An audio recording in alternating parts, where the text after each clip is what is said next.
Hello student, विद्या creator से मैं निशा। हमारा जो अप्रैल 2023 की प्रतियोगिता दर्पण थी वो कंप्लीट हो चुकी है। अब हम अप्रैल 2023 की क्रॉनिकल भी सॉल्व करा रहे हैं और ये मेन उद्देश्य ये है कि जो आईएएस और पीसीएस है, चाहे वो प्री हो या मेंस हो, तो इससे भी क्वेश्चन काफ़ी आपके पूछे जाते हैं। तो एक ही मैगजीन पूरे को कवर नहीं कर सकती है, इसलिए प्रयास है कि मैक्सिमम जो हमारे हिसाब से इम्पॉर्टेंट हैं उनको कवर करके आप लोगों को जो आपका करंट आएगा वो कवर करा दिया जाए।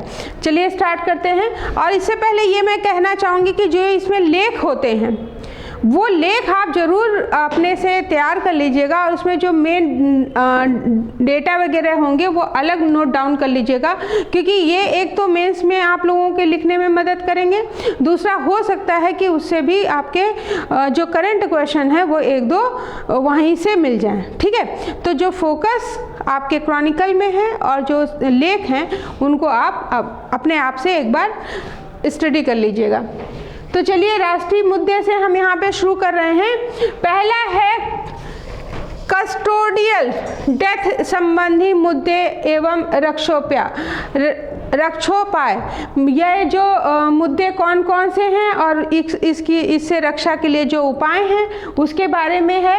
गृह मंत्रालय द्वारा हाल ही में राज्यसभा में प्रस्तुत किए गए आंकड़ों के अनुसार पिछले 5 वर्षों में पुलिस हिरासत में होने वाली मृत्यु के सबसे अधिक मामले यानी 80 मौतें गुजरात में दर्ज की गई हैं। तो अगर ये पूछा जाए कि कस्टोडियल डेथ का जो सबसे ज़्यादा मुद्दा है कहाँ सामने आया है, तो गुजरात में कितना है, तो 80। और ये होता क्या है कस्टोडियल डेथ कि ये जब हिरासत में किसी की मृत्यु हो जाती है तो वो उसके अंतर्गत आएगा। गुजरात के बाद पिछले 5 वर्षों में कस्टोडियल डेथ के सर्वाधिक मामले कहाँ पे हुए हैं? महाराष्ट्र में 76 और उत्तर प्रदेश में 41, तमिलनाडु में 40 और बिहार में 38। तो हो सकता है कि आईएएस में इसका क्रम या पीसीएस में पूछ लिया जाए कि किसके बाद कौन कौन है और कितनी है, ये दे दी जाए।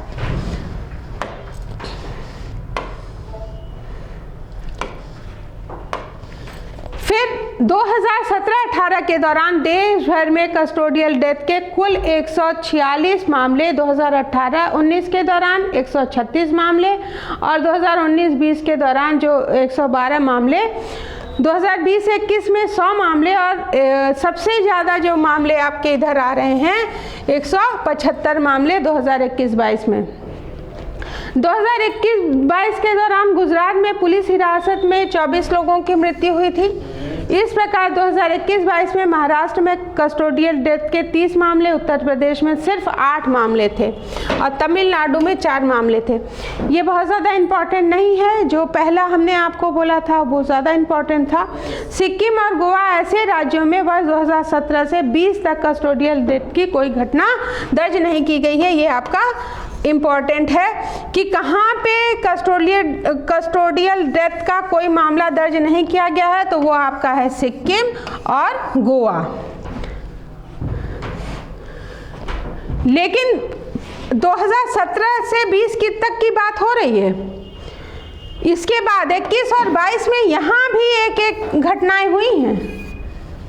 ठीक है, तो अगर पूछा जाए कि 2017 और से 20 तक में कहाँ पे जो है डेथ के कोई मामले कस्टोडियल डेथ के नहीं आए हैं, तो सिक्किम और गोवा। लेकिन 21 और 22 की अगर बात करें तो यहाँ एक एक घटनाएं दर्ज हुई हैं।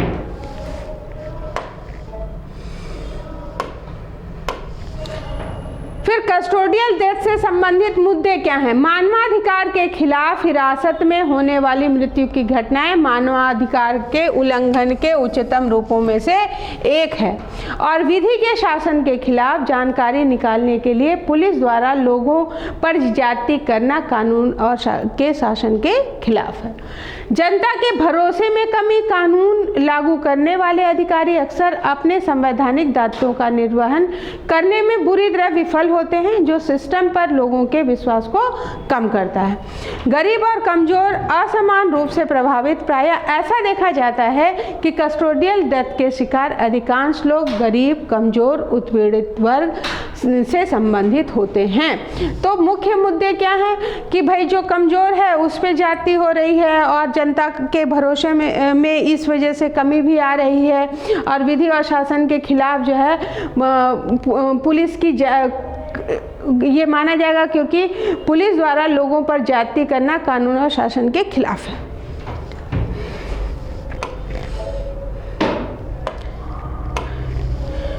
लोकतांत्रिक संस्कृति को इससे क्षति पहुंचेगी। भाई हमारा जो देश है वो लोकतांत्रिक है। अगर हिरासत के दौरान डेथ हो रही है तो यहाँ पे लोकतांत्रिक संस्कृति की क्षति मानी जाएगी। पुलिस की छवि भी खराब होगी। मजबूत कानून का यहाँ पे अभाव माना जाएगा और अंतर्राष्ट्रीय मानक का पालन ना करना।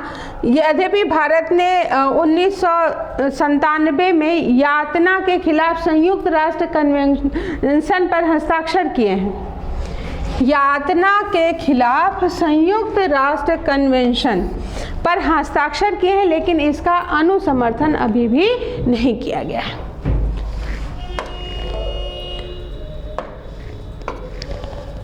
फिर संवैधानिक रक्षोपाय क्या है? अनुच्छेद 20, ये इंपॉर्टेंट है, ये याद कर लीजिएगा कि अनुच्छेद 20 किससे संबंधित है? अपराधों की दोष सिद्धि के विरुद्ध संरक्षण का अधिकार देता है। कौन सा? अपराधों की दोष सिद्धि के विरुद्ध संरक्षण का अधिकार कौन दे रहा है? अनुच्छेद 20। और जीवन एवं स्वतंत्रता का अधिकार कौन दे रहा है? अनुच्छेद 21। और कुछ परिस्थितियों में गिरफ्तारी और निषेध से सुरक्षा का अधिकार कौन विधि रक्षोपाय दे रहा है? तो अनुच्छेद 22। तो अनुच्छेद 20, 21, 22 किससे संबंधित है?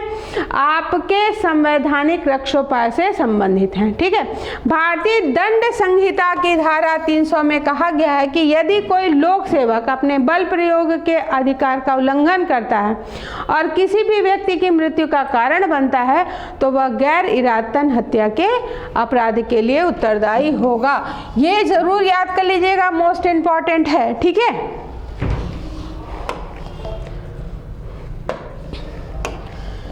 फिर आईपीसी की धारा 330 के अनुसार, किसके अनुसार? 330 के अनुसार यदि कोई लोक सेवक किसी व्यक्ति को जबरन स्वीकारोक्ति के लिए चोट पहुंचाता है, वो मनवाता है अगर जबरदस्ती, तो वह 7 वर्ष तक के कारावास की सजा का पात्र होगा। फिर इस प्रकार आपराधिक प्रक्रिया संहिता 1973 की धारा 49 में भी हिरासत की ज्यादतियों के खिलाफ एक सुरक्षा उपाय है। ये भी किससे संबंधित है?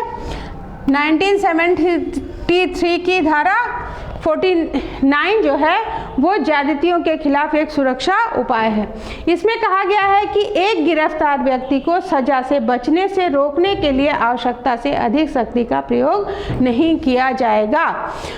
फिर आपराधिक प्रक्रिया संहिता 1973 की धारा 54, ये देखिएगा, 49 ध्यान रखिएगा, 54 ध्यान रखिएगा। ये गिरफ्तार व्यक्ति को स्वयं की चिकित्सकीय जांच का अधिकार प्रदान करती है। हमारे यहाँ क्या है, हम ही को नहीं पता है कि हमारे मूल कर्तव्य क्या हैं, मौलिक अधिकार क्या हैं, क्या क्या हमको जो है सुविधाएं दी गई हैं। तो जब हम ही को नॉलेज नहीं है तो कहीं ना कहीं उसका फायदा उठाया ही जाएगा।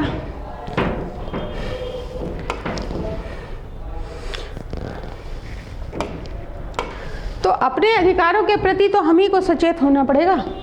ठीक है, कर्तव्य के प्रति सचेत होइए, साथ में अधिकार के लिए भी लड़िए। भारतीय साक्ष्य अधिनियम 1872 की धारा 25 और 26 के तहत पुलिस अधिकारी के सामने की गई स्वीकारोक्ति साक्ष्य में स्वीकार्य नहीं होगी। अब ये क्वेश्चन कैसे पूछ सकते हैं? ये आपसे एक लाइन में लिख करके भी पूछ सकते हैं कि निम्नलिखित में से कौन सा स्टेटमेंट सही नहीं है या है। ठीक है, 4 ऑप्शन दिए रहेंगे, उसमें से पूछ लिया जाएगा कि कौन सा स्टेटमेंट सही है, या ये किससे संबंधित है, या हो सकता है ये पूछ ले कि भारतीय कि किस साक्ष्य अधिनियम की किस धारा के तहत पुलिस अधिकारी के सामने की गई स्वीकारोक्ति साक्ष्य में स्वीकार्य नहीं है। तो आपको ये याद होना चाहिए, इसलिए ये इम्पोर्टेंट है। फिर साक्ष्य अधिनियम की धारा 24 प्रलोभन, धमकी या वादे के तहत की गई सभी इकबालिया बयानों को अस्वीकार्य बनाती है। फिर इस प्रकार CRPC की धारा 164 के तहत यह प्रावधान किया गया है कि मजिस्ट्रेट को यह सुनिश्चित करना होगा कि अभियुक्त व्यक्ति द्वारा किया गया कबूलनामा या बयान शैक्षिक है कि नहीं। ऐसा तो नहीं कि जबरदस्ती उससे स्वीकार करा लिया गया हो। तो ये कौन करेगा? ये आपका मजिस्ट्रेट करेगा। किस धारा के तहत है? 164 के तहत।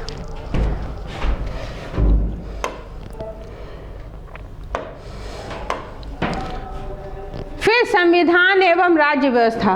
लोकसभा एवं विधानसभाओं में डिप्टी स्पीकर की नियुक्ति कब? 13 फरवरी 2023 को सुप्रीम कोर्ट ने केंद्र तथा 5 राज्य, वो कौन कौन से हैं? वो हैं आपके राजस्थान, उत्तराखंड, मध्य प्रदेश, उत्तर प्रदेश, झारखंड को डिप्टी स्पीकर का चुनाव करने में विफल रहने पर नोटिस जारी किया है। यहाँ पे डिप्टी एसपी का जो चुनाव हुआ था वो विफल रहा था।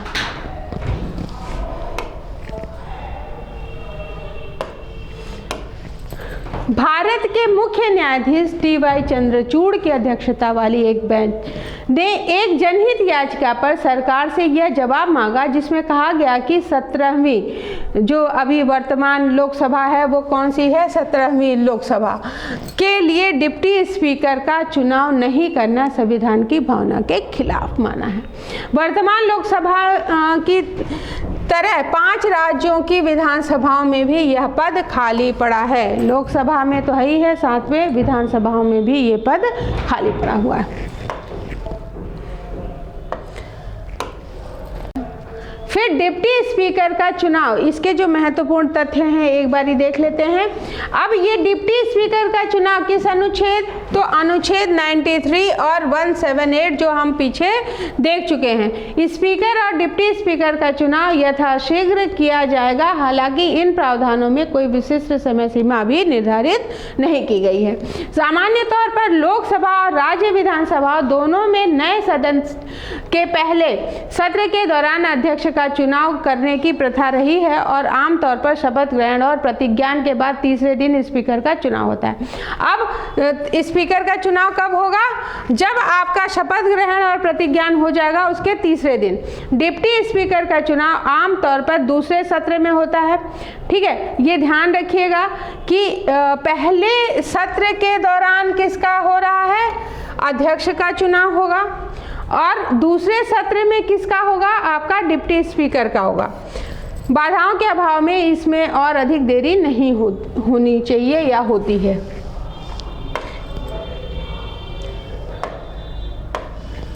लोकसभा के प्रक्रिया और कार्य संचालन नियमावली के नियम 8 में कहा गया है, किसमें कहा गया है? 8 में, कि डिप्टी स्पीकर का चुनाव उस तारीख को होगा जो स्पीकर तय करेगा।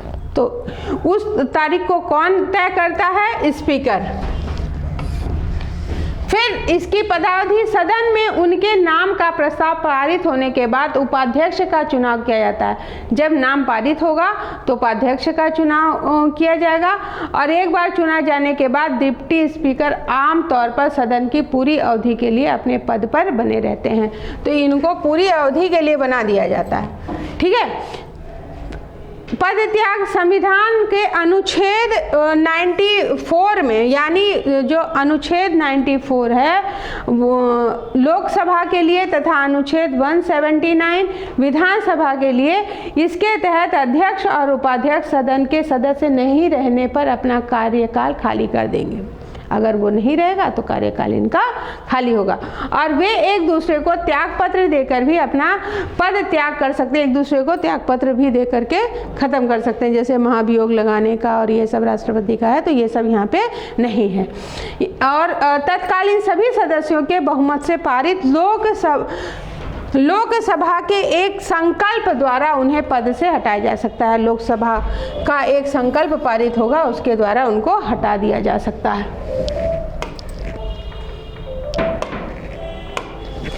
फिर सदन में व्हीप न मानने वाले अयोग्यता के हकदार सुप्रीम, ठीक है। 28 फरवरी 2023 को एक मामले में सुप्रीम कोर्ट ने कहा कि किसी सदन के सदस्य व्हीप से बंधे होते हैं, और यदि किसी राजनीतिक दल के विधायकों का कोई वर्ग जो सत्तारूढ़ गठबंधन का हिस्सा है कहता है कि वह गठबंधन के साथ नहीं जाना चाहता, तो ऐसे विधेयक अयोग्यता के पात्र होंगे। मतलब व्हीप को मानना ही मानना है। फिर भारत के मुख्य न्यायाधीश डी.वाई. चंद्रचूड़ के नेतृत्व वाली 5 न्यायाधीशों की संविधान पीठ में एकनाथ शिंदे और उद्धव ठाकरे ग्रुप के बीच शिवसेना पार्टी के भीतर दरार से उत्पन्न मुद्दों से संबंधित याचिकाओं पर सुनवाई करते हुए ये बात कही गई थी। और ये बात कब आई है? जब एकनाथ शिंदे और उद्धव ठाकरे ग्रुप के बीच शिवसेना पार्टी के भीतर दरार उत्पन्न हो गई थी।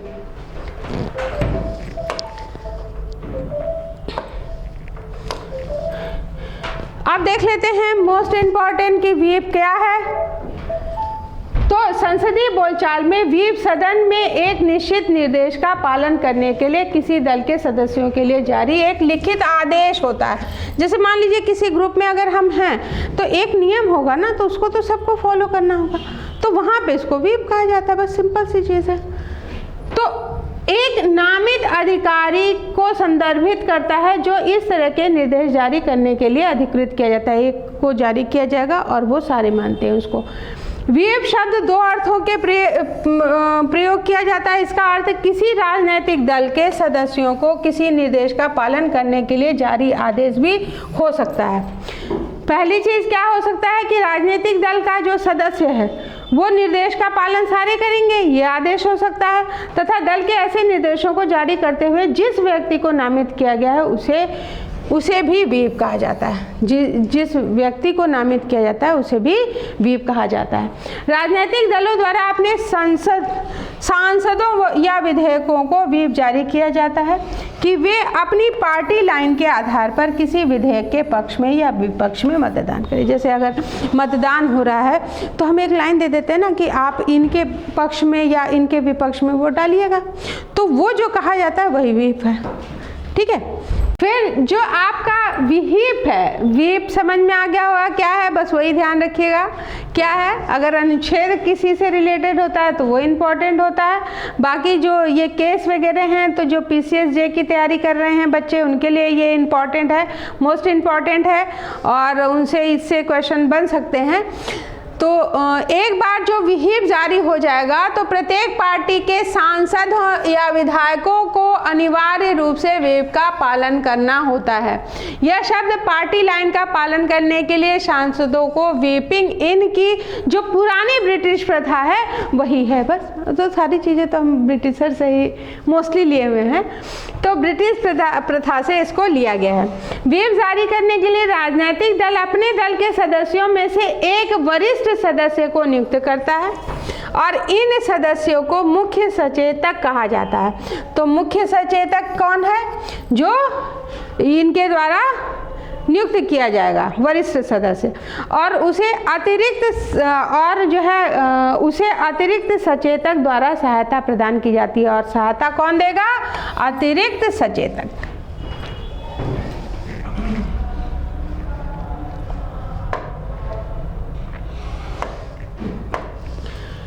फिर व्हीप या सचेतक का महत्व PCSJ इसके लिए ये मोस्ट इम्पॉर्टेंट चैप्टर है।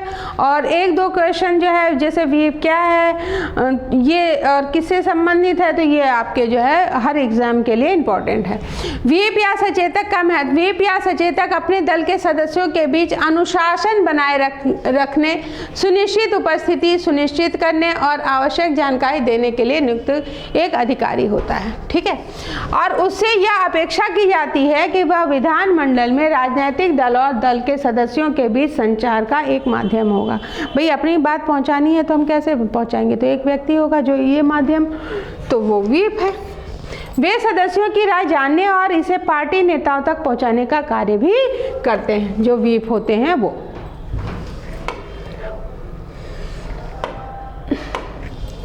फिर न्यायपालिका। नगर निगम के नामित सदस्यों को वोटिंग का अधिकार नहीं। दिल्ली में मेयर चुनाव को लेकर चल रहे विवाद को समाप्त करते हुए सुप्रीम कोर्ट ने 17 फरवरी 2023 को निर्णय दिया कि दिल्ली नगर निगम के मनोनीत सदस्य मेयर के चुनाव में मतदान नहीं कर सकते। तो कौन मतदान के चुनाव में अब मतदान नहीं कर सकता? दिल्ली नगर निगम के जो मनोनीत सदस्य होंगे वो। 3 सदस्यीय पीठ भारत के मुख्य न्यायाधीश DY चंद्रचूड़ जी, जस्टिस PS नरसिम्हा जी और JB पर्दीवाला इसमें शामिल है। तो कौन कौन शामिल है ये इंपॉर्टेंट हो सकता है आपके लिए। तो DY चंद्रचूड़ जी हैं, जस्टिस PS नरसिम्हा जी हैं और JB पर्दीवाला हैं। वाद का शीर्षक है शैली ओबेरॉय व अन्य बनाम दिल्ली के उपराज्यपाल का। ये PCSJ के लिए है। ठीक है, ये मुख्य रूप से PCSJ के लिए इम्पोर्टेंट है। और अगर आप लॉ की प्रिपरेशन कर रहे हैं तो इसमें ये पॉइंट आप डाल सकते हैं, अगर उससे रिलेटेड कोई चीज़ पूछी जाती है तो। वाद जितने बार डालिए उतना अच्छा है। निर्णय के मुख्य बिंदु। न्यायालय ने कहा कि मनोनीत सदस्य डिप्टी मेयर और स्थायी समितियों के चुनाव में भी मतदान नहीं कर सकते हैं।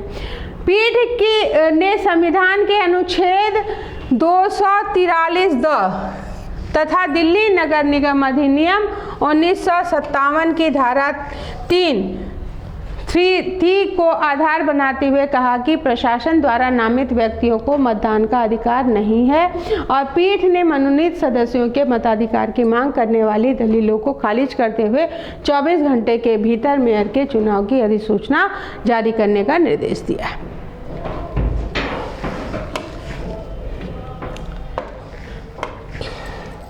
फिर संविधान का अनुच्छेद 243 किससे संबंधित है? ये इंपॉर्टेंट है सारे एग्जाम्स के लिए।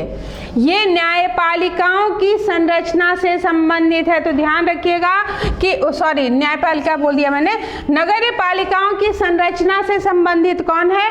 तो अनुच्छेद 243 ठीक है। तो अगर आपसे पूछा जाए एग्जाम में कि 243 जो है वो किससे संबंधित है, ये आपकी नगर पालिकाओं की संरचना से संबंधित है। तो आ ब स द वाला है ये, आ ब स द, तो ABCD शेड्यूल। ठीक है। दिल्ली नगर निगम अधिनियम 1957 के अनुसार प्रशासन या लेफ्टिनेंट गवर्नर 25 वर्ष से अधिक आयु के 10 लोगों को निगम में नामित कर सकता है। इन लोगों से नगर पालिका प्रशासन में विशेष ज्ञान व अनुभव की अपेक्षा की जाती है। तो ये जो है प्रशासन या लेफ्टिनेंट गवर्नर 25 वर्ष से अधिक आयु कितनी होगी? 25 वर्ष से अधिक कितने लोगों को? 10 लोगों को। कौन? प्रशासक या लेफ्टिनेंट। ठीक है। 1992 में जो 74वां संविधान संशोधन पारित हुआ था, उसके साथ ही शहरी स्थानीय निकायों, नगर पंचायत, नगर पालिका, नगर निगमों को संवैधानिक रूप से स्वशासन की संस्था के तौर पर मान्यता प्राप्त हुई थी। तो अगर आपसे पूछा जाए कि स्वशासन की संस्था के रूप में किनको मान्यता प्राप्त है, तो आपके कौन आएंगे? नगर पंचायत, नगर पालिका, नगर निगम। तो ये चाहे आपका PCSJ हो, चाहे IAS हो, चाहे आपका SSC हो, चाहे वनडे एग्जाम्स हो, चाहे अदर स्टेट PCS हो, सभी के लिए ये इम्पॉर्टेंट होने वाला है। ठीक है। और अनुच्छेद कौन सा है? 1992 में 74वां संवैधानिक संशोधन जो पारित हुआ था उसके तहत।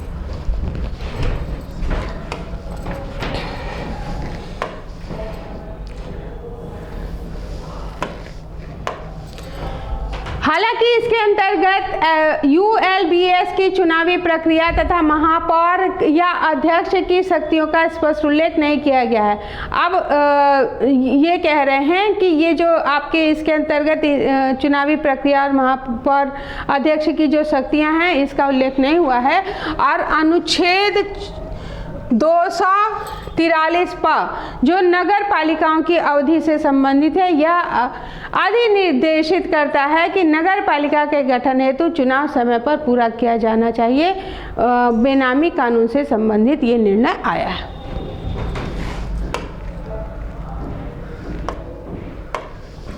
फिर बेनामी कानून से संबंधित निर्णय पर एक समीक्षा याचिका हाल ही में सर्वोच्च न्यायालय ने अगस्त 2022 में फैसला दिया था और सरकार द्वारा दायर एक समीक्षा याचिका पर सुनवाई के लिए सहमति व्यक्त की थी। सॉलिसिटर जनरल तुषार मेहता ने, किसने करी है? तो तुषार मेहता ने इस मुद्दे के महत्व को ध्यान में रखते हुए याचिका पर खुली अदालत में सुनवाई की मांग की है, जिसे अदालत ने स्वीकृति प्रदान की।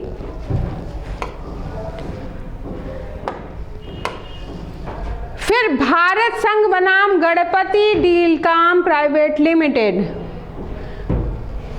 जो कंपनी है और सरकार है उसके विरुद्ध भी केस कर सकते हैं आप। ऐसा नहीं कि आपने लड़ाई करी और आपस में नहीं, अगर कोई सरकारी उसमें है तो भी हो सकता है। तो अगस्त 2022 में इस बाद में सुप्रीम कोर्ट ने 2016 के बेनामी लेन देन यानी निषेध संशोधन अधिनियम की धारा 3(2) तथा धारा 5 को असंवैधानिक घोषित करते हुए रद्द कर दिया है। तो किसको रद्द कर दिया गया है? धारा 3(2) और धारा 5 को। फिर अवगत करा दे कि 2016 के संशोधन के द्वारा बेनामी लेन देन निषेध अधिनियम 1988 में संशोधन किया गया था।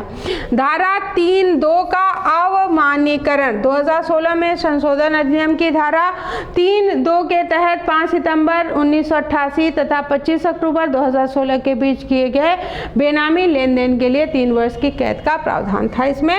और सर्वोच्च न्यायालय ने कहा कि पूर्वव्यापी प्रभाव से लागू होने वाला यह प्रावधान संविधान के अनुच्छेद 20(1) का उल्लंघन कर, तो किसका उल्लंघन कर रहा है? 20(1) का।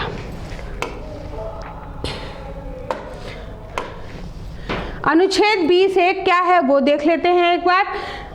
कोई व्यक्ति किसी अपराध के लिए तब तक दोषी नहीं ठहराया जा सकता जब तक कि उस व्यक्ति को ऐसे कृत्य करते समय उस वक्त लागू किसी कानून का अतिक्रमण नहीं किया हो।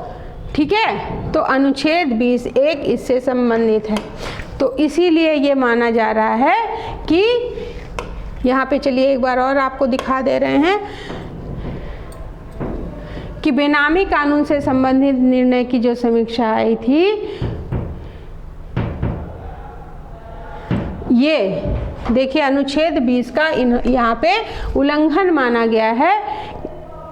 कि क्यों? क्योंकि धारा 3(2) का अमान्यीकरण 2016 में संशोधित अधिनियम की धारा 3(2) के तहत 5 सितंबर 1988 तथा 25 अक्टूबर 2016 के बीच किए गए बेनामी लेन देन के लिए 3 वर्ष की कैद का प्रावधान था।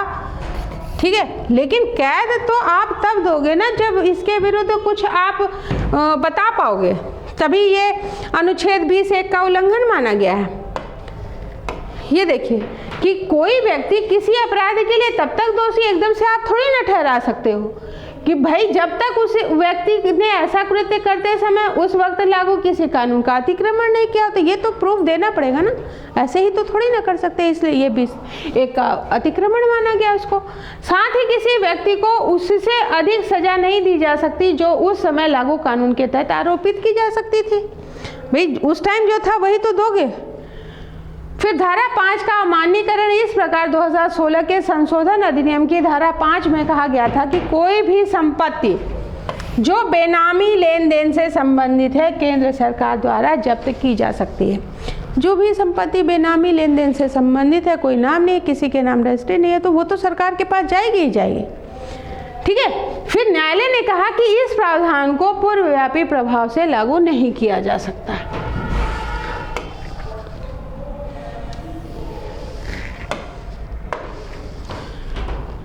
फिर देख लेते हैं बेनामी कानून क्या है।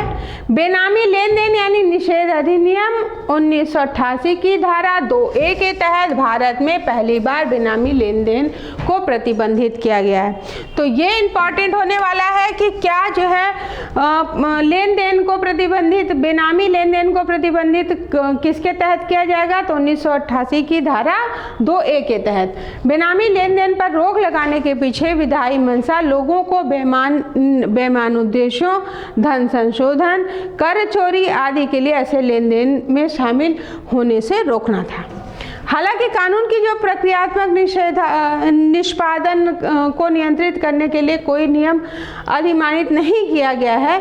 नतीजतन बेनामी लेन देन संशोधन अधिनियम 2016 द्वारा किए गए परिवर्तन तक मूल अधिनियम का व्यवहारिक अनुप्रयोग अभी भी अप्रभावी रहा।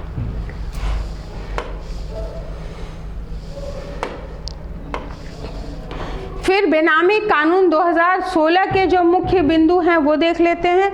यानी अब ये जो है बेनामी कानून जो 2016 है वो माना जाएगा, और इसमें क्या है 1988 का संशोधन रूप है ये। और इस कानून का उद्देश्य बेनामी लेन देन की परिभाषा में संशोधन करना तथा बेनामी लेन देन से निपटने के लिए सहायक प्राधिकरणों एवं एक अपीलीय न्यायाधिकरण की स्थापना करना, कि एक अपीलीय न्यायाधिकरण यहाँ पे स्थापित किया जाएगा। यह अधिनियम बेनामी लेन देन को इस रूप में परिभाषित करता है कि जहाँ एक संपत्ति किसी व्यक्ति को हस्ताक्षरित की जाती है या उसके पास होती है और ऐसी संपत्ति के लिए लेन देन की राशि किसी अन्य व्यक्ति द्वारा प्रदान की जाती है,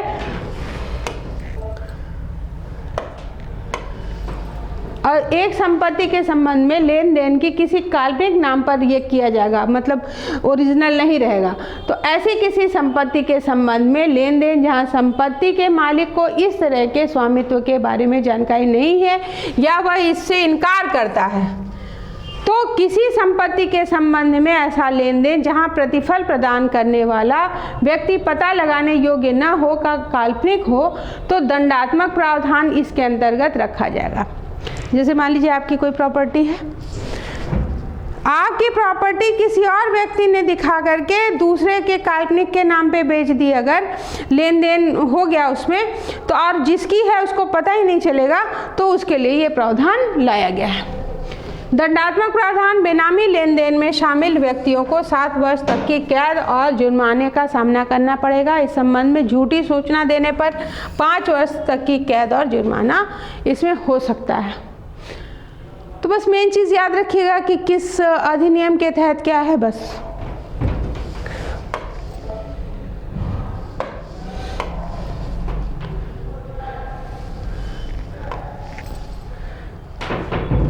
चलिए, बहुत अनुच्छेद और वो हो गए, अब सीधे चलते हैं कार्यक्रम और पहल पे। तो ब्राइट वेट विलेज प्रोग्राम, इसको मंजूरी मिली है, कब मिली है? 15 फरवरी 2023 को। अब ये है क्या? केंद्रीय मंत्रिमंडल ने वित्त वर्ष 2022-23 से 25-26 तक ब्राइट वेट विलेज प्रोग्राम नामक एक केंद्र प्रायोजित योजना को मंजूरी दी है। तो ये केंद्र प्रायोजित योजना है। तो ये क्या है? ब्राइट वेट विलेज प्रोग्राम केंद्र सरकार के द्वारा प्रायोजित योजना है, और इसका मुख्य उद्देश्य क्या है? भारत के सीमावर्ती गांवों का अवसंरचनात्मक रूपांतरण। सीमावर्ती गांव जो दूसरे देशों से लगे हुए हैं, बेसिकली मेन जो है हमारा फोकस रहता है चाइना पे।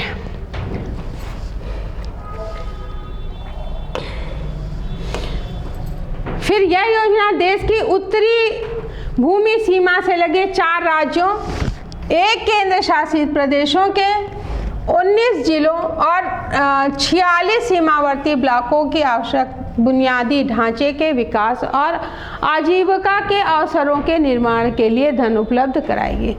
तो क्या क्या है कि कहाँ कहाँ है? तो 4 राज्य में है, 1 केंद्र शासित प्रदेश इसमें शामिल है, और 19 जिले हैं और 46 सीमावर्ती ब्लॉक हैं।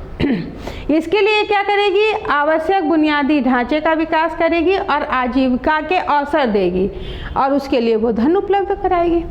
चयनित राज्य व केंद्र शासित प्रदेश देख लेते हैं कौन कौन से हैं। तो हिमाचल प्रदेश, उत्तराखंड, सिक्किम, अरुणाचल प्रदेश और लद्दाख। परियोजनाएं ब्राइट विलेज कार्यक्रम में सड़क संपर्क स्थापित होगा, पर्यटन का विकास होगा, आजीविका का सृजन किया जाएगा। भैया आप रहोगे तब तो जब आपको कुछ सोर्स मिलेंगे। आवास का निर्माण किया जाएगा, ग्रामीण आधारभूत संरचना का निर्माण किया जाएगा, नवीकरण ऊर्जा लाई जाएगी, टेलीविजन और ब्रॉडबैंड कनेक्शन दिए जाएंगे। ये इससे संबंधित परियोजना चलाई जा रही है। वित्त परिव्यय इस योजना के लिए 4,800 करोड़ रुपए के वित्तीय परिव्यय को मंजूरी दी गई है, जिसमें से 2,500 करोड़ रुपए का उपयोग सड़क निर्माण के लिए किया जाएगा। भाई आप सब परियोजना चीज़ें तो तभी पहुंचाएंगे जब आपके सड़कें सुचारू हों। पहला चरण, इस कार्यक्रम के पहले चरण के तहत 663 गाँव को शामिल किया जाएगा। कितने गाँव को शामिल किया जा रहा है? तो 663। तो आपसे ये पूछा जा सकता है कि ये जो आपकी परियोजना है इसके मुख्य बिंदु क्या हैं, या कौन कौन से इसमें राज्य आपके शामिल हैं, या कितने जिले शामिल हैं, या पहले चरण में कितने गांव को शामिल किया गया है। इस तरह से आपके क्वेश्चन बन सकते हैं। या 3 पॉइंट इसके दे दिए करेक्ट वाले और एक जो है गलत दे दिया गया और पूछा गया कि निम्नलिखित में से कौन सा सही नहीं है, या 3 गलत दे दिए, 1 बोला गया, या मैचिंग दे दी। तो कुछ भी किसी भी तरीके से इसको पूछा जा सकता है।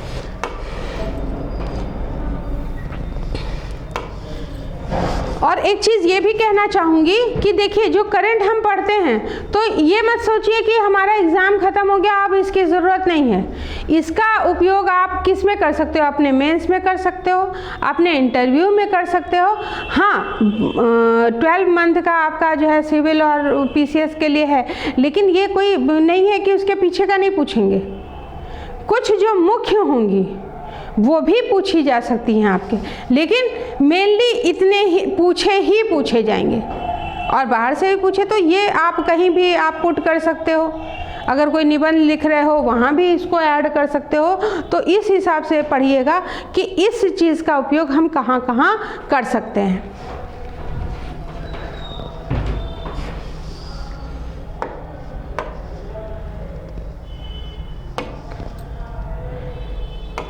फिर योजना के अन्य उद्देश्य, उत्तरी सीमा से लगे जो अन्य उद्देश्य क्या है कि जो सीमावर्ती से लगे गांव हैं, प्राकृतिक मानव संसाधनों और अन्य संसाधनों के आधार पर आर्थिक चालकों की पहचान और उनका विकास करना, कि क्या किन से हमको जो है फायदा हो सके और उनकी पहचान करके उनका विकास करना। कौशल विकास और उद्यमशीलता के माध्यम से सामाजिक उद्यमिता, युवाओं और महिलाओं के सशक्तिकरण को बढ़ावा देना।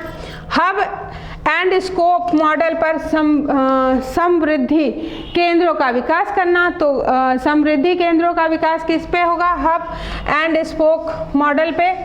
और स्थानीय सांस्कृतिक पारंपरिक ज्ञान और विरासत को बढ़ावा देकर पर्यटन क्षमता का यहाँ पे लाभ उठाना है। समुदाय आधारित संगठनों, सहकारी समितियों, अन्य सहायक समूहों व NGO आदि के माध्यम से एक गांव एक उत्पाद की अवधारणा पर टिकाऊ पर्यावरण अनुकूलन कृषि व्यवसाय का विकास करना है। तो एक गांव एक उत्पादन किससे संबंधित है? आपकी इस योजना से संबंधित है। तो ये ध्यान रखिएगा, ठीक है। ये भी इम्पोर्टेंट है, ये भी इम्पोर्टेंट है, और पीछे जो बताया है वो भी आपके लिए इम्पोर्टेंट होने वाला है। फिर सीमावर्ती क्षेत्र में अवसंरचनात्मक विकास का महत्व।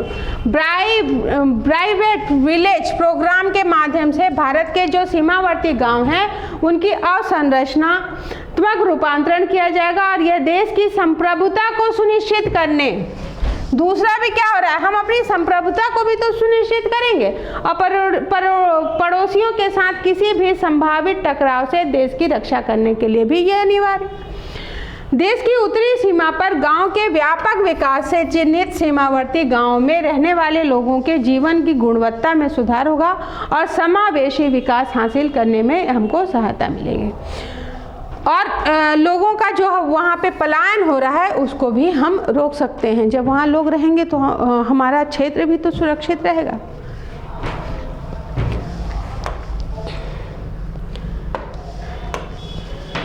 भारत के पड़ोसी देश, एक मेन रीज़न ये भी है कि जो चाइना है वो कुछ वर्षों से विशेष रूप से वास्तविक नियंत्रण रेखा जो LAC है उसके सहारे अरुणाचल प्रदेश की सीमा से सटे अपने क्षेत्र में कई नए गांव स्थापित कर रहा है और इस क्षेत्र में पिछले कई वर्षों से लगातार अवसंरचनात्मक विकास पर जोर दे रहा है। तो ऐसे में ब्राइटवेट विलेज कार्यक्रम को चीन के मॉडल विलेज कार्यक्रम के प्रत्युत्तर के रूप में देखा जा सकता है। जैसे वो मॉडल विलेज चला रहा है, हम यहाँ पे ब्राइटवेट विलेज उसका उत्तर देने के लिए चला रहे हैं और सामरिक दृष्टि से भी ये महत्वपूर्ण होने वाला है।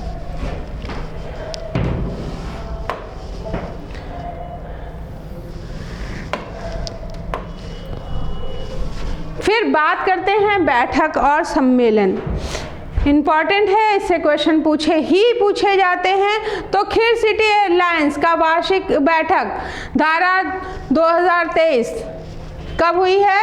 13 से 14 फरवरी 2023 तक महाराष्ट्र के पुणे में रिवर सिटी एयरलाइंस के सदस्यों की वार्षिक बैठक किस नाम से? धारा 2023 का आयोजन किया गया है। अब ये है क्या, क्यों करी गई है?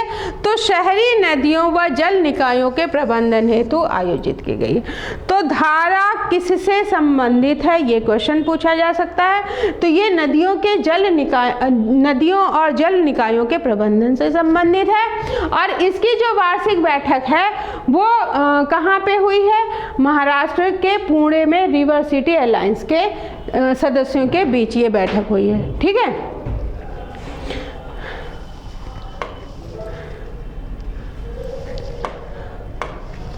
बैठक से संबंधित जो मुख्य बिंदु हैं वो देख लेते हैं। तो इस बैठक का आयोजन जो है वो national mission for clean Ganga द्वारा national institute of urban affairs के सहयोग से किया गया है। तो किसके सहयोग से किया गया है? National institute of urban affairs. आयोजन किसने किया है? National mission for clean Ganga द्वारा। ठीक है, अलग अलग चीज़ें हैं, याद रखिएगा। बैठक का उद्घाटन जो है वो केंद्रीय जल शक्ति मंत्री गजेंद्र सिंह शेखावत ने 52 शहरों से एकत्र किए गए जल को मिलाकर किया था। तो कितने शहरों का जल एकत्रित किया गया था? तो 52। ये मोस्ट इम्पॉर्टेंट नहीं है, ये वाला ज़्यादा इम्पॉर्टेंट है।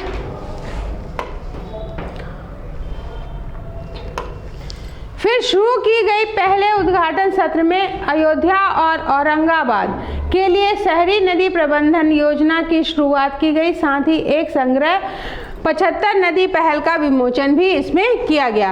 यह बैठक भारत में रिवर सिटी एयरलाइंस के 107 सदस्य शहरों के वरिष्ठ अधिकारियों के स्थानीय जल निकायों के प्रबंधन के लिए एक दूसरे के सीखने और समाधानों पर चर्चा के लिए एक मंच के रूप में किया गया है।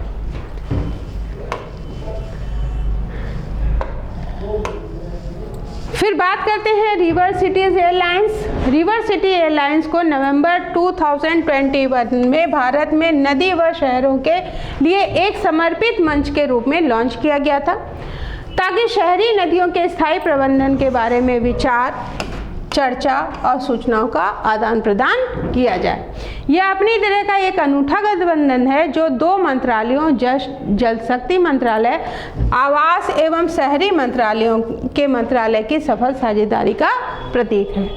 थीम क्या है? ये गठबंधन 3 व्यापक विषयगत क्षेत्रों पर केंद्रित है: नेटवर्किंग, क्षमता निर्माण और तकनीकी सहायता। तो ये इंपॉर्टेंट है, याद रखिएगा कि थीम कौन क्या क्या है। तो नेटवर्किंग है, क्षमता निर्माण है और तकनीकी सहायता है।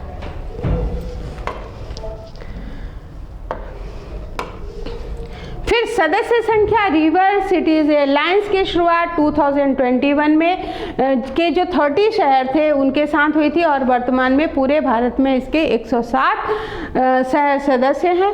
सभी के लिए खुला, ये गठबंधन भारत की सभी नदी शहरों के लिए खुला है, यानी कोई भी नदी शहर किसी भी समय इस एयरलाइंस में शामिल हो सकता है, जिसमें गंगा बेसिन और गैर गंगा बेसिन दोनों राज्य, दोनों के शहर इसमें शामिल होंगे।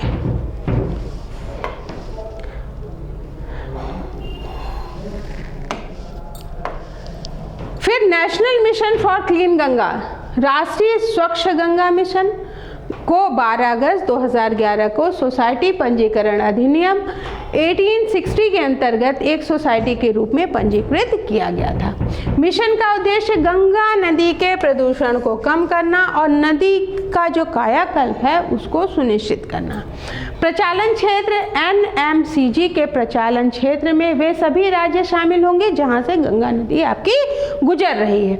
इसमें राष्ट्रीय राजधानी क्षेत्र दिल्ली भी शामिल है। राष्ट्रीय स्वच्छ गंगा मिशन द्वारा नमामि गंगे कार्यक्रम का क्रियान्वयन किया गया, जो गंगा के संरक्षण कायाकल्प हेतु जून 2014 में शुरू की गई केंद्र सरकार की एक प्रमुख पहल।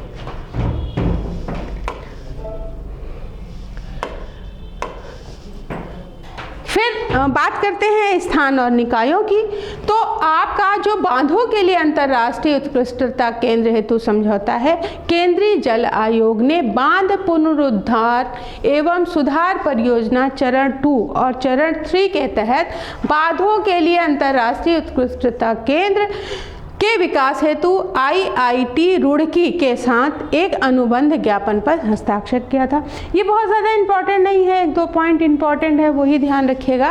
और यह समझौता अनुबंध ज्ञापन पर हस्ताक्षर करने की तिथि से 10 वर्ष या बांध पुनरुद्धार पर सुधार परियोजना के चरण 2 और चरण 3 योजना की अवधि तक इसमें जो भी पहले हो वैध रहेगा। मोस्टली जो IAS का एग्ज़ाम दे रहे हैं उनके लिए ये इम्पॉर्टेंट है। और क्रॉनिकल मुख्य रूप से थोड़ी डिटेल इसीलिए देती है कि सिविल में कुछ क्वेश्चंस ऐसे आते हैं जो थोड़ा सा ब्रीफ हो करके मिलते हैं हमारे पास। और IIT रुड़की भारतीय और विदेश बांध मालिकों को जांच, मॉडलिंग, अनुसंधान, नवाचारों, तकनीकी सहायता, सेवाओं में विशेष तकनीकी सहायता प्रदान करेगा।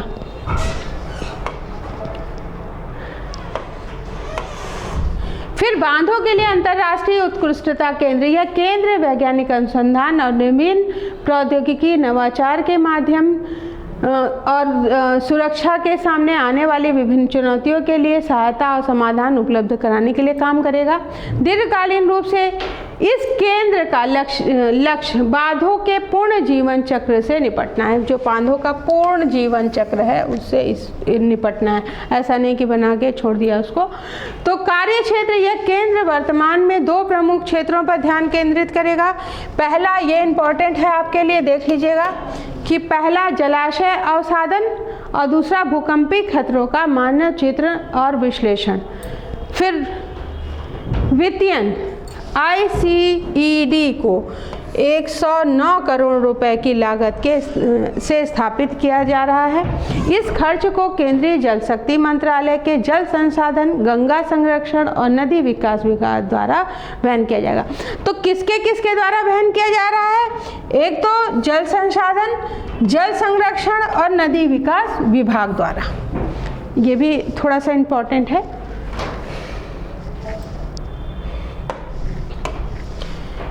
महत्व, विश्व स्तर पर अत्याधुनिक केंद्र बांध इंजीनियरिंग में नेतृत्व, श्रेष्ठ प्रक्रियाओं, अनुसंधान, सहायता, प्रशिक्षण प्रदान करने के लिए अपनी तरह का ये पहला केंद्र होगा। International centre for excellence for dams की स्थापना से बांध सुरक्षा में मेक इन इंडिया को सशक्त बनाने के साथ साथ उन्नत अनुसंधान एवं विकासशील प्रौद्योगिकियों और अनुप्रयोग उत्पादन को बढ़ाने में भी मदद मिलेगी।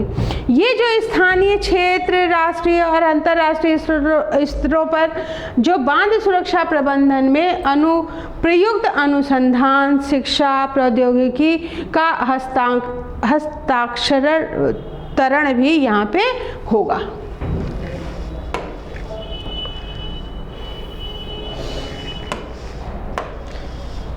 फिर बात करते हैं बात पुनरुद्धार और सुधार की जो परियोजनाएं हैं वो, तो ये इसका जो उद्देश्य होगा वो तंत्रव्यापी प्रबंधन दृष्टिकोण होगा और इसके साथ बात सुरक्षा में संस्थागत सुदृढ़ीकरण के साथ साथ चयनित मौजूदा जो बांध की सुरक्षा और परिचालन प्रदर्शन में सुधार करना है। कवरेज क्या होगा, इस योजना में 7 राज्यों में स्थित 223 बांधों के पुनरुद्धार का प्रावधान है और ये 7 राज्य कौन से हैं ये ध्यान में रखिएगा, इम्पॉर्टेंट है। झारखंड, कर्नाटका, केरला, मध्य प्रदेश, ओडिशा, तमिलनाडु और उत्तराखंड। ठीक है,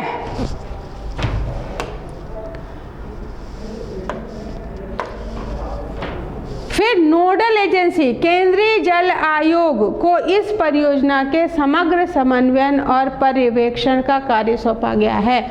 तो ये जो है किसको परियोजना का समन्वयन और पर्यवेक्षण का कार्य सौंपा गया है, तो जल आयोग को।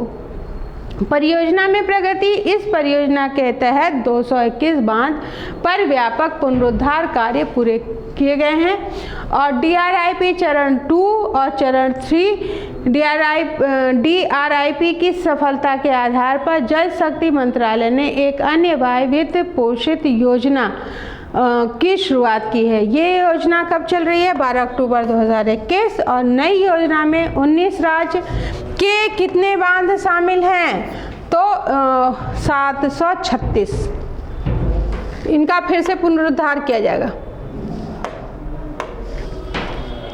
फिर डोपिंग की समस्या, ये सबसे बड़ी समस्या है। तो डोपिंग की समस्या से निपटने के लिए एक समझौता, खेलों में डोपिंग की जो समस्या से निपटने के लिए 15 फरवरी 2023 को केंद्रीय युवा मामले में एवं खेल मंत्रालय, भारतीय खाद्य सुरक्षा एवं मानक प्राधिकरण तथा राष्ट्रीय औषधि शिक्षा अनुसंधान संस्थान हैदराबाद ने एक त्रिपक्षीय समझौता ज्ञापन पर हस्ताक्षर किया। ये समझौता ज्ञापन के जो बिंदुओं पे काम करेगा वो उसकी बात कर लेते हैं। तो भारत में पोषण पूरक प्रशिक्षण क्षमता का निर्माण होगा। फिर पोषक तत्वों की खुराक के उपयोग से जुड़े जोखिमों के बारे में नेशनल एंटी डोपिंग एजेंसी में जानकारी इसकी प्रदान करी जाएगी और स्वच्छ खेल और डोपिंग रोधी डोमेन में अनुसंधान के अवसरों को बढ़ाया जाएगा और खिलाड़ियों के लिए सुरक्षित और डोप मुक्त पोषण पूरक के विकल्प को प्रदान किया जाएगा।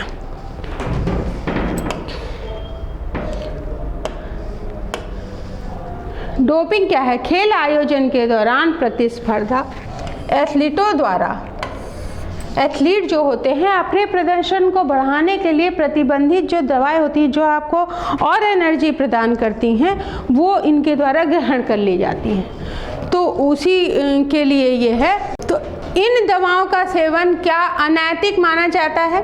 इसलिए अब अनैतिक क्यों माना जाएगा कि देखिए बेटा एक लोग तो मेहनत करके आ रहे हैं और हमने एक्स्ट्रा एनर्जी के लिए दवाएं ले ली जो प्रतिबंधित हैं, तो जाहिर सी बात है कि वो जो है एक तरह से ये है कि आपका एग्ज़ाम हो, आपको किताब पकड़ा दी जाए कि बेटा किताब मिल गई है, अब आप जितना चाहो उतना छाप लो। अब वो सही है कि आपको बोला जाए कि जो याद है वो लिखो, तो एक बंदा जो याद है वो लिख रहा है और आप जो है किताब खोल करके अगर लिख रहे हो तो बराबरी, तो वो वहाँ तो कंपटीशन ख़त्म ही हो गया। तो वही चीज़ यहाँ पे है, दवाओं का सेवन जो प्रतिबंधित दवाएं हैं उसको हमने ले लिया तो क्या होगा, हमको एनर्जी ज़्यादा होगी तो हम जो काम धीमे कर रहे थे वो हम और तेज़ी से करने लगेंगे या वेट जितना हम उठाते हैं उससे ज़्यादा उठाने लगेंगे।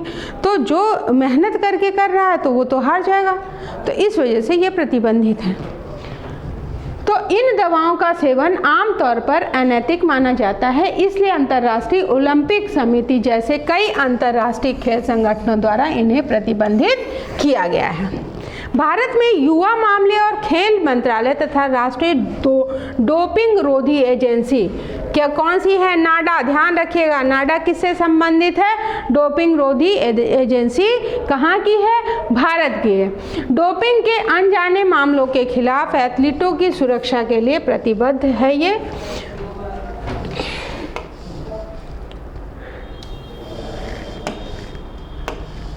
फिर भारत में डोपिंग की जो वर्तमान स्थिति है वो एक बारी देख लेते हैं। तो हाल ही में डोपिंग प्रशिक्षण पर राज्यसभा में पूछे गए एक प्रश्न के जवाब में खेल मंत्रालय ने कहा कि वर्ष 2022 में डोपिंग रोधी नियमों के उल्लंघन में 123 मामले सामने आए हैं। अगर हम 2022 की बात करें तो कितने मामले सामने आए थे? 123। और सकारात्मक पक्ष यह है कि डोपिंग प्रशिक्षणों की संख्या में काफ़ी वृद्धि हुई है। 2022 में अगर हम देखें कि डोप टेस्ट की संख्या 4260 थी और इसमें से 2.88 मामले सकारात्मक पाए गए थे। अब विश्व डोपिंग रोधी एजेंसी को दिसंबर 2021 में प्रकाशित जो रिपोर्ट है उसके अनुसार भारत डोपिंग उल्लंघनकर्ताओं की सूची में तीसरे स्थान पे है। ये न्यूज़ आपके लिए इम्पोर्टेंट होने वाली है।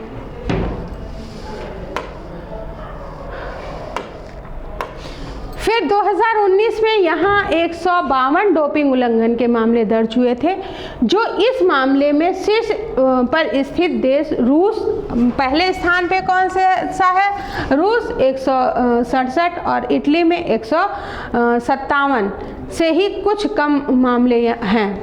और इसके अलावा यह पाया गया कि विश्व में कुल डोपिंग उल्लंघनकर्ताओं में से लगभग 17% मामले जो है वो भारत से ही हैं।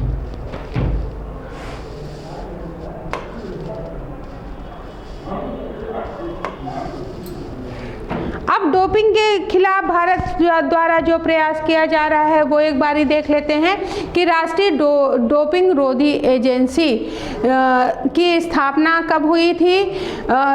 24 नवंबर 2005 को सोसाइटी पंजीकरण अधिनियम 2060 के तहत एक पंजीकरण सोसाइटी के रूप में इसकी स्थापना करी गई थी। इसका उद्देश्य भारत को में डोपिंग मुक्त खेलों की दृष्टि से स्वतंत्र डोपिंग रोधी संगठन के रूप में कार्य करना था।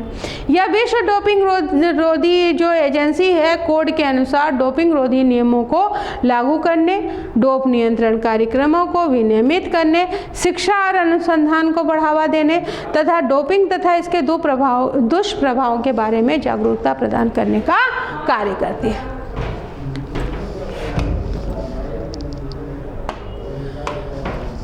फिर राष्ट्रीय डोपिंग रोधी अधिनियम 2022 यह अधिनियम एथलीट सपोर्ट कर्मियों और अन्य व्यक्तियों को खेलों में डोपिंग में शामिल होने से रोकता है।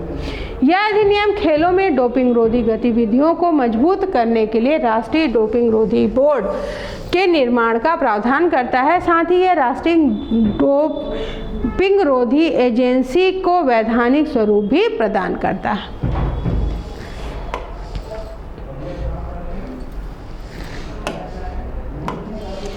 विश्व डोपिंग रोधी संस्था वाडा, इसकी स्थापना कब हुई है? 10 नवंबर 1999 को स्विट्जरलैंड के लुसेन शहर में। ये इम्पोर्टेंट है। और वर्तमान में अगर इसका मुख्यालय देखें तो कनाडा के मॉन्ट्रियल शहर में है। ठीक है। तो अगर विश्व डोपिंग रोधी संस्था की बात करें वाडा की स्थापना कब हुई है या वाडा किससे संबंधित है? तो डोपिंग रोधी से। और 10 नवंबर 1999 को स्विट्जरलैंड के लुसेन शहर में इसकी स्थापना करी गई थी। और वर्तमान में इसका मुख्यालय कहाँ पे है?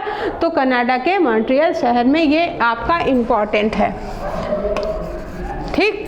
यह संस्था विश्व भर में वैज्ञानिक शोध, एंटी डोपिंग के विकास क्षमता में वृद्धि और विश्व में डोपिंग प्रक्रिया पर निगरानी करती है। वाडा हर साल प्रतिबंधित दवाओं की सूची जारी करती है और इसी का काम है कि कौन कौन सी दवाएं प्रतिबंधित हैं जो आपको नहीं लेनी है, उसकी पूरी सूची जारी करेगी, जिसमें विश्व के तमाम देशों में के दौरान प्रयोग पर यह रोक होती है कि आप इन दवाओं का सेवन न करें।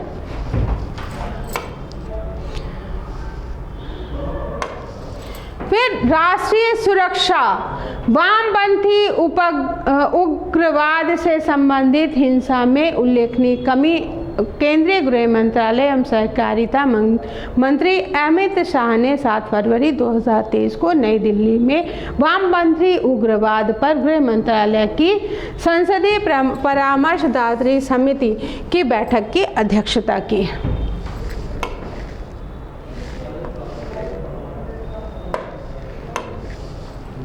इन्होंने गृह मंत्री ने अपने संबोधन में बताया कि देश में वामपंथी उग्रवाद से संबंधित हिंसक घटनाओं में वर्ष 2010 के उच्च स्तर से वर्ष 2022 में 76% की कमी दर्ज की गई है।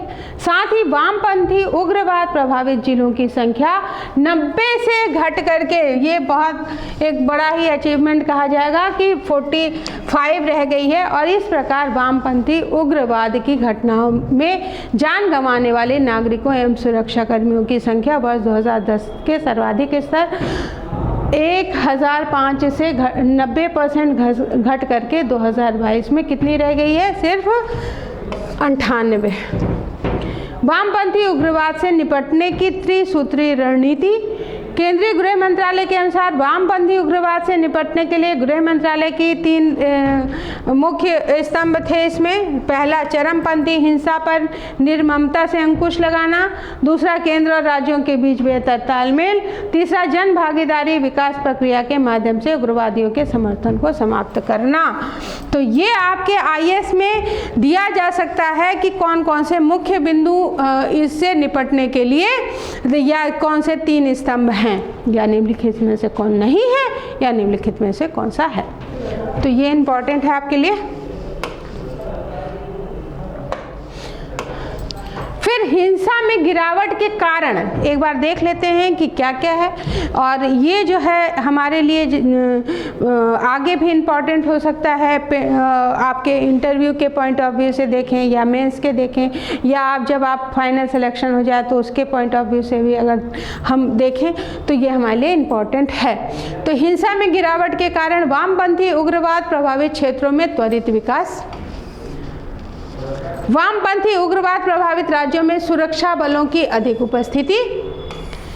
जब आपका विकास ज़्यादा हो जाएगा, आप शिक्षा ज़्यादा, तो आपका इस तरफ से आपका दिमाग कहीं ना कहीं हट जाएगा। आप अपने निर्णय ले पाओगे कि क्या सही है, ये भी जांच पाओगे कि क्या सही है क्या गलत है। हम किसी का कहना या किसी की बात को बिल्कुल सही, तर्क वितर्क की स्थिति तब नहीं होती है जब हमारा विकास कम हो, चाहे वो शैक्षिक हो, चाहे आर्थिक हो, चाहे राजनीतिक हो। अगर विकास होने लगता है तो हमारे अंदर तर्क शक्ति आने लगती है और यही आपको बौद्धिक बनाएगी। तो अधिक सुरक्षा बलों की उपस्थिति भी है, त्वरित विकास है, और दूसरा है वामपंथी उग्रवाद के वित्तीय प्रवाह को अवरुद्ध करना।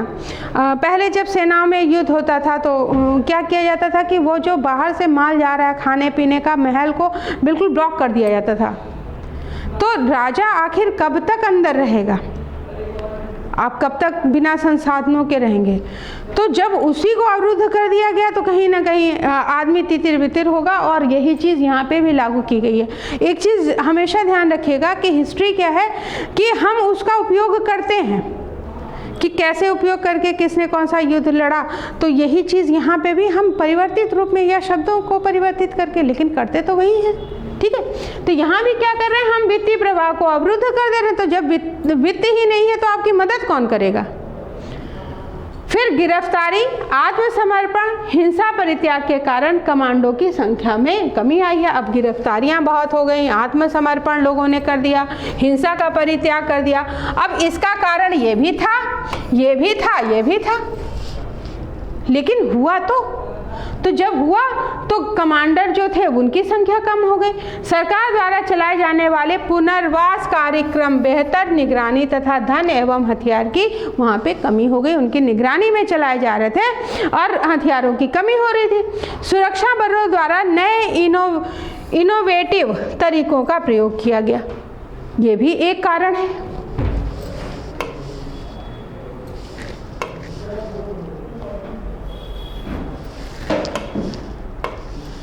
फिर वामपंथी उग्रवाद प्रभावित राज्यों हेतु महत्वपूर्ण पहल जो हुई है उसकी एक बारी बात कर लेते हैं।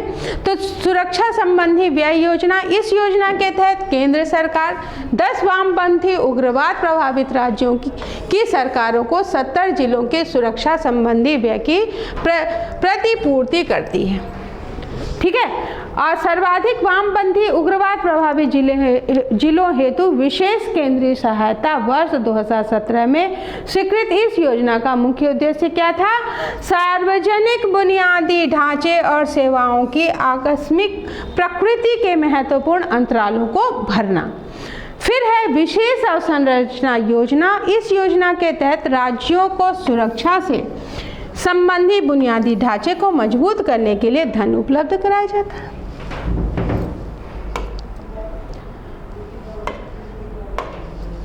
फिर 45 पुलिस थानों की योजना। इस योजना के तहत वामपंथी उग्रवाद से प्रभावित 10 राज्यों में 445 पुलिस स्टेशनों का निर्माण किया गया।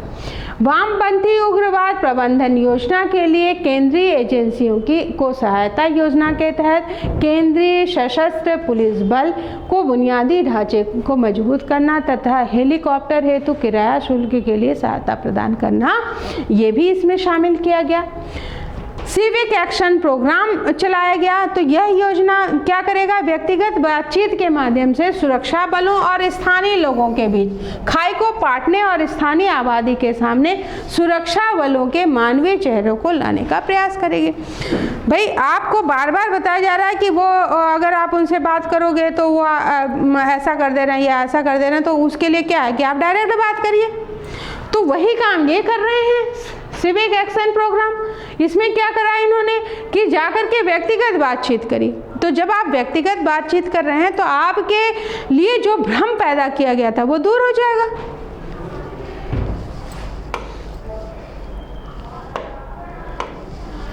वामपंथी उग्रवाद प्रभावित क्षेत्रों के लिए सड़क संपर्क परियोजना ये भी चलाई गई कि किस सड़कों के द्वारा अगर हम जोड़ दिए जाएंगे तो भी काफ़ी विकास और सारे संचार व्यवस्था चलने लगेगी।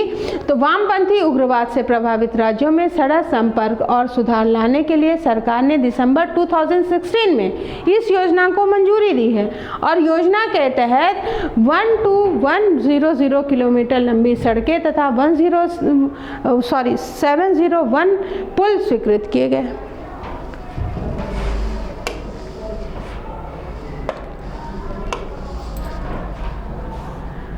फिर पंचायती राज। ग्राम पंचायतों में सतत विकास लक्ष्यों का स्थानीयकरण।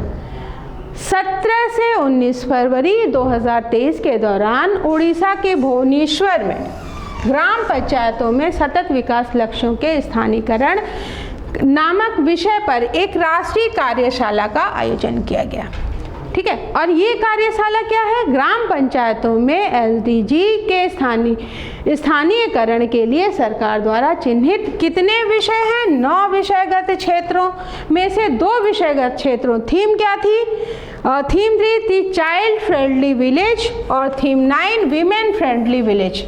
ठीक है। तो 2 विषय क्षेत्र तो थीम याद रखिएगा, चाइल्ड फ्रेंडली विलेज है और वीमेन फ्रेंडली विलेज है, इस पे ये केंद्रित थी।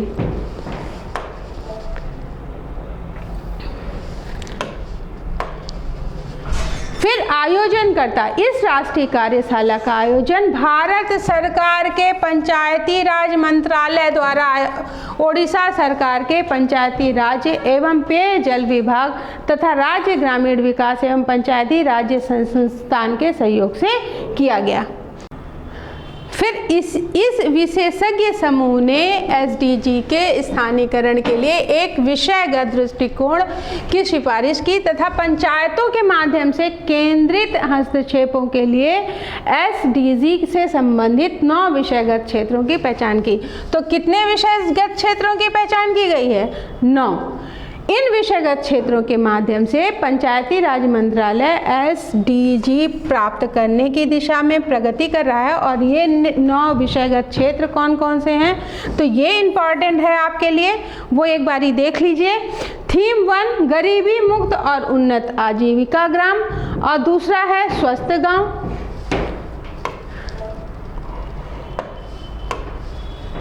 तीसरा है आपका बच्चों के अनुकूल गांव, चौथा है जल प्राप्त गांव, पांचवा है स्वच्छ और हरित गांव, छठा है आपका गांव में आत्मनिर्भर और आधारभूत अवसंरचना, सातवीं थीम है आपकी सामाजिक रूप से सुरक्षित गांव, आठवीं थीम है सुशासन वाले गांव, नवीं थीम है गांव में उन्नत विकास। तो ये आपके सिविल के लिए इम्पॉर्टेंट इसलिए होने वाला है कि इसमें से आपके कोई भी 4 पॉइंट्स या कॉमा करके दे देंगे और वो पूछा जाएगा कि निम्नलिखित में से कौन सा सही है, तो आपको करेक्ट बताना होगा। तो ये एक बारी जरूर देख लीजिएगा। या अगर मान लीजिए कोई हम ऐसे लिख रहे हैं तो उसमें भी मेंस में हम इसको पुट कर सकते हैं, तो इस तरह से आप इसका उपयोग कर सकते हो वहाँ पे। तो SDG के लिए विषयगत दृष्टिकोण का जो उद्देश्य है 17 लक्ष्यों को 9 थीम्स में मिला करके पंचायती राज संस्थाओं, विशेष रूप से ग्राम जो पंचायत हैं उसके माध्यम से ग्रामीण क्षेत्रों में SDG का स्थानीयकरण करना है।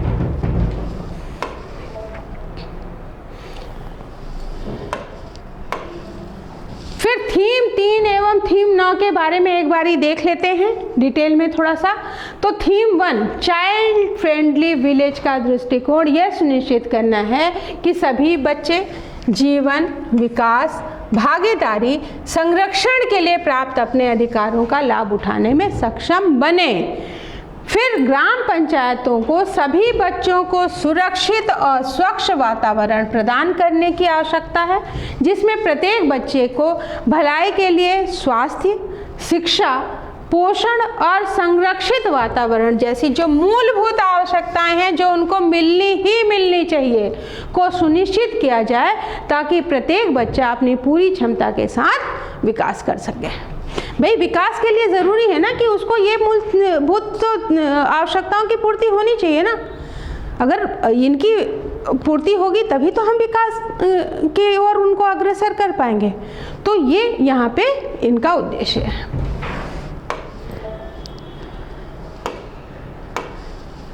फिर थीम 9 की एक बार बात कर लेते हैं, वीमेन फ्रेंडली विलेज का दृष्टिकोण। जो लैंगिक समानता है उसको लाना, समान अवसर देना, समान अधिकार देना, सशक्तिकरण के समान अवसर प्रदान करना और महिलाओं की भलाई के लिए सुरक्षित वातावरण प्रदान करने पर ये केंद्रित है।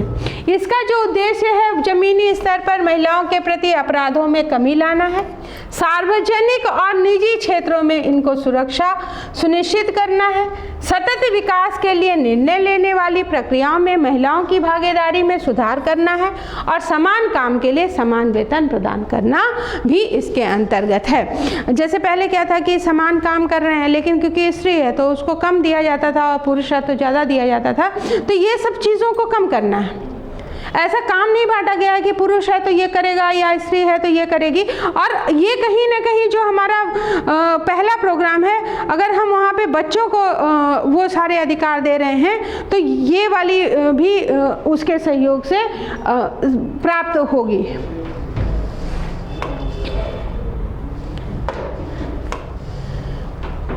फिर बात कर लेते हैं विविध की, और ये आपका करंट है इसलिए आप इसको बहुत अच्छी तरीके से देखिएगा, 2-3 बारी पढ़िएगा तभी आपको ये समझ में आने वाली है। थोड़ी डिटेल है तो डिटेल से क्या होगा कि अगर आप पढ़ोगे तो कहीं ना कहीं स्टोरी रह जाएगी, जो मैं बार बार बोलती हूँ। और पढ़ाई का बेटा कोई शॉर्टकट तो है नहीं, मेहनत तो करनी ही पड़ेगी। और हमको या आपको एक ही काम करना है कि मुझे ये दिखना चाहिए कि क्वेश्चन कहाँ से पूछे जाएंगे, मैं उस तरफ ध्यान लगाऊं। और आपको क्या करना है कि ये क्वेश्चन मेरी आँख की या नज़रों से निकल ना जाए, आपको ये काम करना है। तो जब तक हम अपने उद्देश्य को जिएंगे नहीं तब तक हमको वो सफलता नहीं मिलती है। तो प्रयास तो करना ही करना है, लेकिन एक सही दिशा में प्रयास करना है।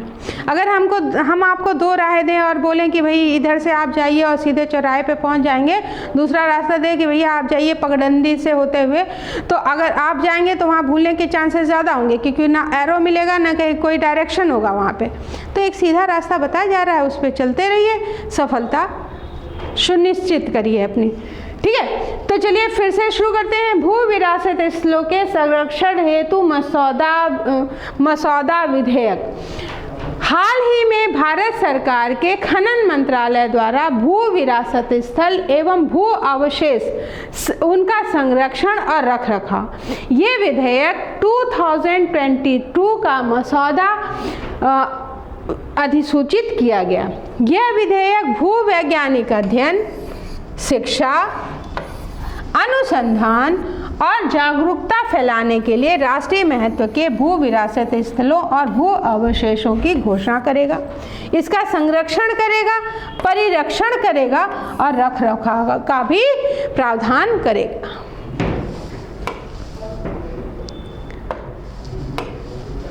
भू विरासत स्थल और भू अवशेष क्या है, एक बारी ये भी देख लेते हैं। तो भू विरासत स्थल मसौदा विधेयक इन स्थलों को भू अवशेषों वाली साइटों, स्त्रीकृत प्रकार के खंडों, भू वैज्ञानिक संरचनाओं और भू आकृति स्थलाकृतियों के स्थल के रूप में परिभाषित करता है। यानी ये क्या है, भू विरासत स्थल, ये जो है वो भू अवशेष वाली जो साइटें होंगी, स्त्रीकृत प्रकार के जो खंड होंगे, भू वैज्ञानिक संरचना और भू आकृति स्थलाकृत और स्थल के रूप में परिभाषित करेगा। इसके अंतर्गत साइट के सटे भूमि के ऐसे हिस्से को भी शामिल किया जाएगा जो भी भू विरासत स्थलों के संरक्षण या इस साइटों तक पहुंचने के लिए आवश्यक हो सकता है। जैसे ये साइट है तो यहाँ पहुंचने के लिए जो इम्पोर्टेंट होगा वो भी हिस्सा शामिल होगा और जो उससे सटी हुई भूमि होगी वो भी इसके अंतर्गत आएगी।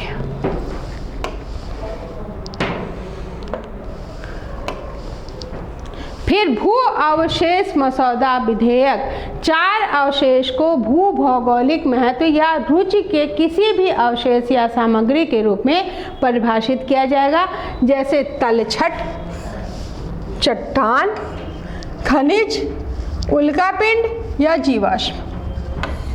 ये सब क्या होते हैं ये मैं अपने ज्योग्राफी के लेक्चर में आप लोगों को अलग से वीडियो में समझा दूंगी। तो ये ध्यान रखिएगा कि इसके अंतर्गत क्या क्या शामिल हो रहा है। तो क्या क्या हो रहा है, तलछट शामिल है, चट्टान शामिल है, खनिज है, उल्कापिंड है। तो ये आपके लिए इम्पॉर्टेंट क्वेश्चन है, ठीक है। ये आपके ऑप्शनल में भी पूछा जा सकता है और मेंस में भी इसकी डिटेल आप दे सकते हो। तो भारत के भू विरासत स्थल खनन मंत्रालय द्वारा वर्ष 2016 में जारी एक प्रेस विज्ञप्ति के अनुसार भारतीय भू वैज्ञानिक सर्वेक्षण विभाग संरक्षण एवं रखरखाव के उद्देश्य से भू विरासत स्थलों की घोषणा करता है। अब अन्य नाम भू विरासत स्थलों को राष्ट्रीय भू वैज्ञानिक स्मारक के रूप में भी जाना जाता है। तो ये भी ध्यान रखिएगा कि राष्ट्रीय भू वैज्ञानिक स्मारक स्थल भू विरासत स्थल के रूप में ही हैं।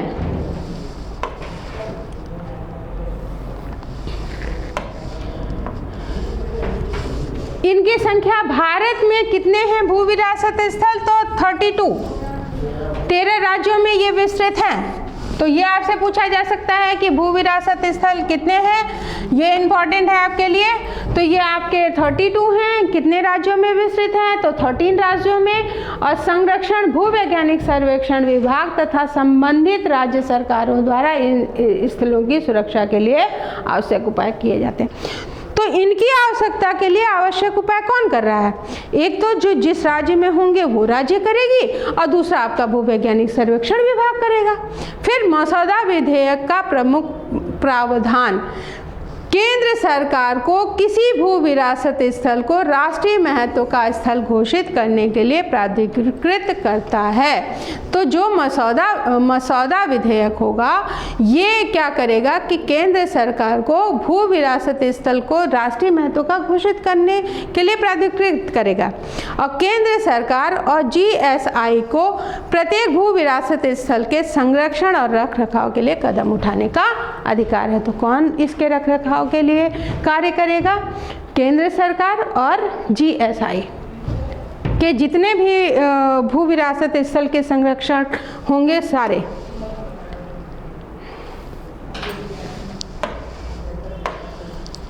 फिर भारत के CAG के बाह्य लेखा परीक्षक की नियुक्ति हुई है। तो भारत के नियंत्रक और महालेखा परीक्षक गिरीश चंद्र मुर्मू जो थे वो वर्ष 2024 से 2027 तक 4 साल की अवधि के लिए जिनेवा स्थित अंतर्राष्ट्रीय श्रम संगठन ILO के बाह्य लेखा परीक्षक के रूप में चुने गए हैं। तो ये इम्पॉर्टेंट है आपके लिए कि कौन जो है वो जिनेवा स्थित अंतर्राष्ट्रीय श्रम संगठन के बाह्य लेखा परीक्षक के रूप में चुना गया है।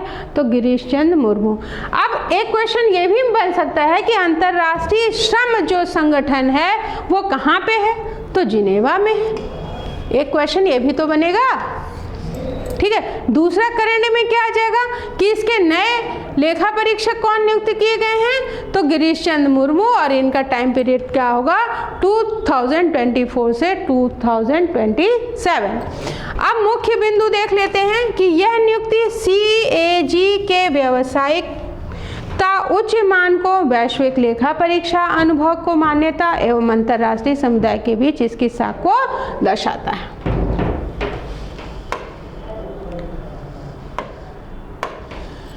फिर अंतर्राष्ट्रीय श्रम संगठन द्वारा बाह्य लेखा परीक्षक की नियुक्ति के लिए एक चयन पैनल का गठन किया गया है तथा सर्वोच्च लेखा परीक्षा संस्थानों से बोलियां यहाँ पे आमंत्रित की जाती हैं। आप देख लेते हैं कैसे चयन होता है। तो CAG अंतर्राष्ट्रीय श्रम संगठन के मौजूदा बाह्य लेखा परीक्षक फिलीपींस के सुप्रीम ऑडिट इंस्टीट्यूशन से पदभार ग्रहण करेगा। फिर महत्वपूर्ण तथ्य क्या है कि CAG भारत के संविधान के तहत एक स्वतंत्र प्राधिकरण है। एक स्वतंत्र प्राधिकरण है जिसकी नियुक्ति राष्ट्रपति के द्वारा की जाती है। तो इसकी नियुक्ति किसके द्वारा की जाएगी? राष्ट्रपति जी के द्वारा। तो ये भी इम्पोर्टेंट है, ध्यान रखिएगा। और कैसा है? तो ये स्वतंत्र प्राधिकरण है। तो यहाँ से आपके 2 क्वेश्चन हो रहे हैं कि CAG भारत के संविधान के तहत कैसा प्राधिकरण है? तो स्वतंत्र है। और इसकी नियुक्ति किसके द्वारा की जाती है? तो राष्ट्रपति जी के द्वारा की जाएगी। तो भारतीय संविधान के किस भाग के किस अनुच्छेद के अंतर्गत इसके बारे में है? तो भाग 5 के अनुच्छेद 148 to 151।